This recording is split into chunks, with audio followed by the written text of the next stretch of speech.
आप सबके बीच में डांस वीडियो पेश किया हूँ। आप उस वीडियो को देखिए, पूरी दुनिया में फैलाइए। मेरी वीडियो आप सबको कैसी लगती है वो भी मुझको कमेंट में बताएं, ताकि मैं ऐसे वीडियो आप सभी के बीच में डालता रहूँ, पेश करता रहूँ। आप सब देखिए मेरी वीडियो को, लाइफ में एंजॉय करिए, मस्त समय।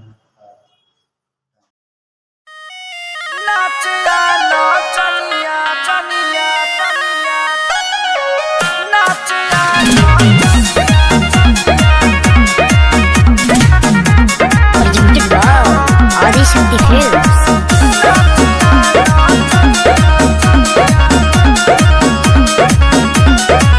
दसरा 20 हटावा, नंबर के ऊपर देखावा, हमाल बटे बगली में तो स्टेज के ऊपर आवा।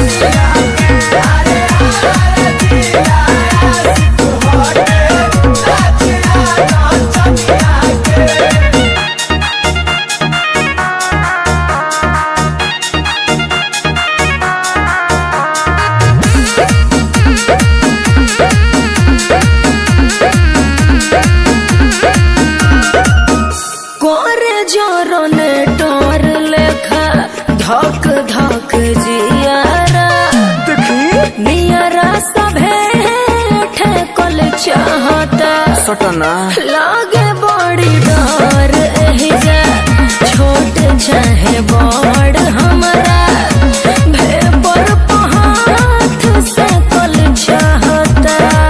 बाप चूस के जवानी हाथ गुठली धाराई दी है, ओई ठोर छोड़ाई दी है, तितली उड़ाई दी है।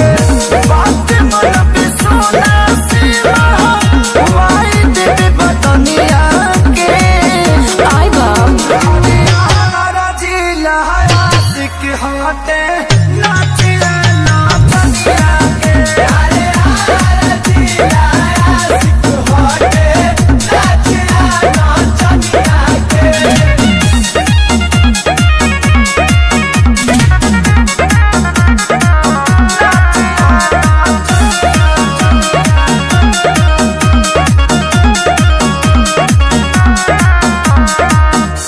फुटबॉल के बॉल लेखा भइल बा जवानी, सभे फेरा में गोल मारे के पैसा उड़ावे में हौरी नचावे में, नाम नहीं खेले केहू हारे के।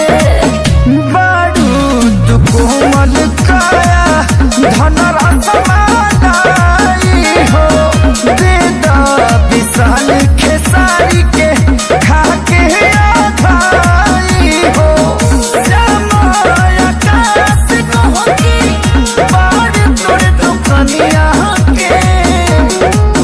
अरे हमर जिला आशिक हवे नाचया नाचनिया के।